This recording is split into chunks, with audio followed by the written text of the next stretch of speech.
Hello, songwriters. We're coming up on the end of a year here, so I wanted to hop on one last time, find out how you're all doing, and share some thoughts I've been having about songwriting and creativity lately. So, something that always comes up in my songwriting groups is this concept of whether we like or dislike something. Very often what will happen is I will share a song in the hopes of illustrating a point, and someone in the group will say, I don't like that song at all. Or someone will say, wow, I really like that song. And I always say to everyone, hey, let's not talk about that. Let's not talk about whether we like it or dislike it. Let's talk about other stuff. I think it's time that I finally go a little bit more deeply into why I have that reaction. Why don't I want us talking about what we like and don't like? What do I want us to talk about instead? So I want to begin this talk with a story from when I was a freshman in high school. So I had this high school English teacher who was sort of famous. We all knew to be scared of him before we even met him on the first day. When we showed up the first day, having done our summer reading, the first question he asked us was, did you like it? So we sort of understood intuitively in that moment that we were not supposed to ever talk about whether we liked or disliked one of the books he assigned to us. We were terrified enough. We knew that if we talked about a book in that way, there would be some kind of public humiliation. So we didn't ever have that discussion. I can only imagine how many years he worked with high school freshmen, and he assigned them these books to read, and they'd come back and they'd say, I liked it, or, oh, I didn't like it.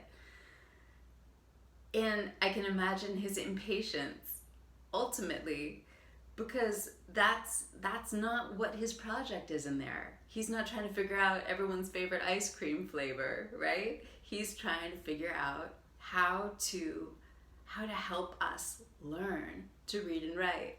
So it's a similar thing, I think, with music.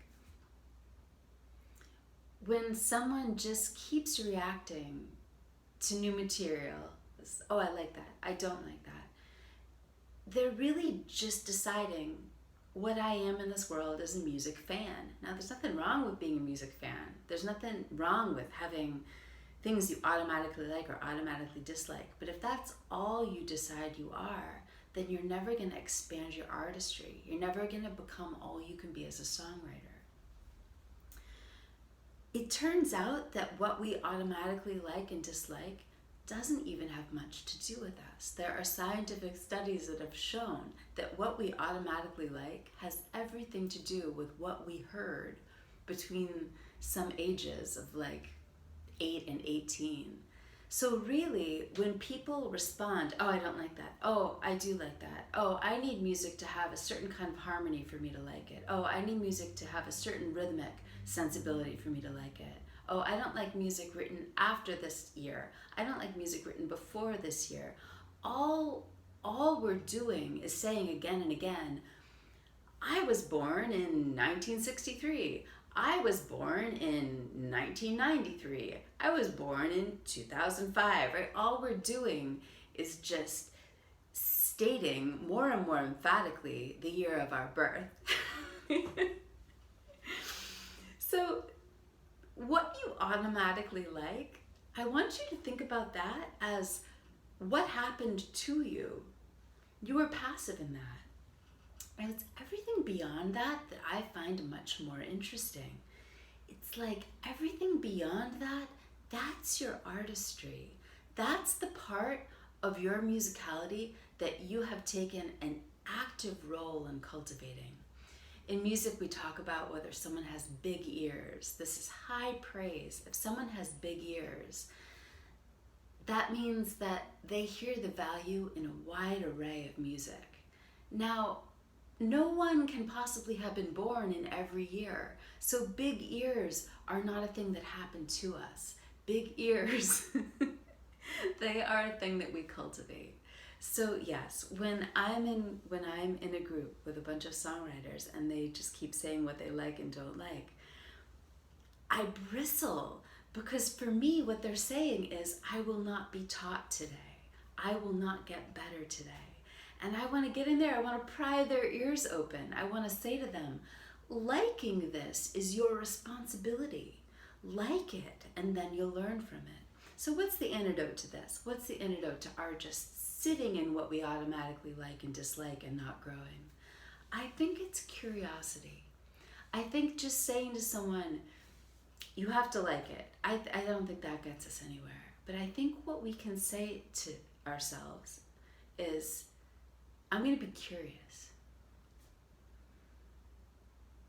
And then you learn. Then you start to pick up on things that maybe you didn't hear at first.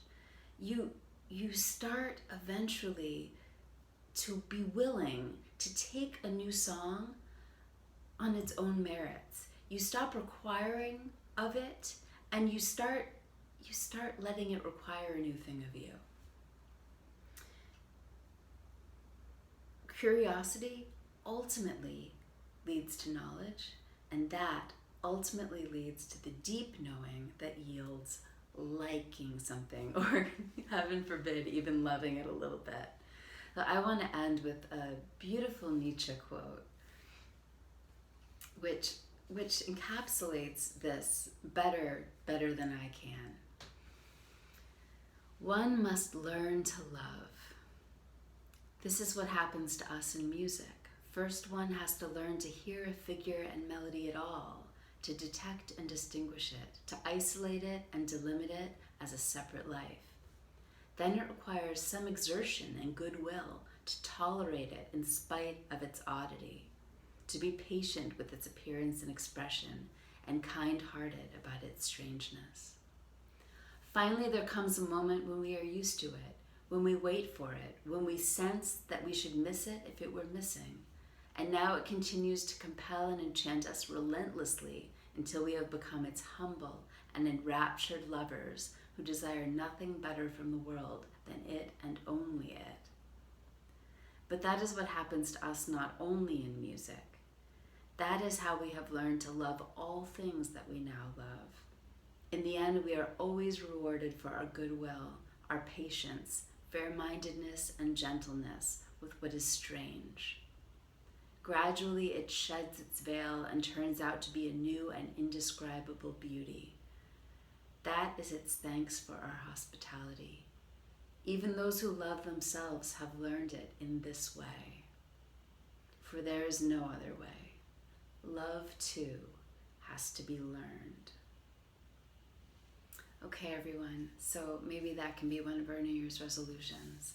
When you hear something that you don't like, say, okay, here's my opportunity to learn. When you hear something you like automatically, don't berate yourself. That's wonderful. That's a certain kind of a strength as well. But when you hear something you don't like, seize the opportunity to pry open your ears just a little bit wider.